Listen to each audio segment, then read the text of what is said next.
അങ്ങനെ ഞാൻ ഹോസ്പിറ്റലിലേക്ക് നടന്ന് എത്തിക്കഴിഞ്ഞു. സുനിയ മാം അവിടെ ഡിസ്പെൻസ് ചെയ്തോണ്ടിരിക്കുക കേട്ടോ.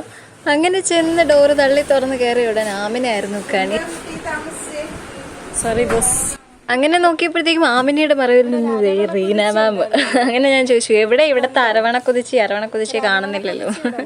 അരവണയെന്ന് പറഞ്ഞാൽ ഭ്രാന്ത് പിടിച്ചൊരു ഐറ്റാണ് ഇതായിരിക്കുന്നത് കേട്ടോ. ഇതാണ് റസേച്ചിനെ പറ്റിക്കാൻ വേണ്ടിയിട്ട് ഞാൻ പറഞ്ഞു, എൻ്റെ അരവണയൊന്നുമില്ല, ഞാനൊന്നും കൊണ്ടുവന്നിട്ടില്ല. ഞാൻ പറഞ്ഞതല്ലേ, എനിക്ക് വേണ്ടിയല്ല അരവണയ്ക്ക് വേണ്ടിയാണ് എന്നെ വിളിച്ചു വരുത്തിയത്. കണ്ടോ, ഞാൻ പറഞ്ഞില്ലേ ഒറ്റ രാത്രി കൊണ്ട് സ്നേഹമൊന്നും അങ്ങനെ കൂടില്ല. അരവണയ്ക്ക് വേണ്ടി തന്നെയാണ് വിളിച്ചു വരുത്തിയത്. എന്നാ തുറ. അങ്ങനെ ബാഗ് തുറക്കുമെന്നും പറഞ്ഞ് പുള്ളിക്കാരിയുടെ കൈ കൊടുത്തപ്പോഴത്തേക്കും തന്നെ പുള്ളിക്കാരിയുടെ കണ്ണിൽ നക്ഷത്രങ്ങൾ തെളിയുന്നത് ഞാൻ കണ്ടു കേട്ടോ. ക്രിസ്മസ് ഒക്കെ അല്ലേ.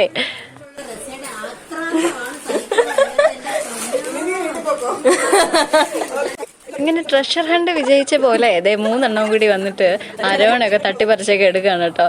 അങ്ങനെ അരവണ കൊടുത്തതിൽ ഞാനും ഹാപ്പി, അരവണ കഴിച്ചതിൽ അവരും ഹാപ്പി. ഈ വീഡിയോ കണ്ടതിൽ നിങ്ങളും ഹാപ്പി ആണെന്ന് പ്രതീക്ഷിക്കുന്നു. അപ്പോൾ അടുത്ത വീഡിയോയിൽ കാണുന്നവരെ stay happy and positive. By.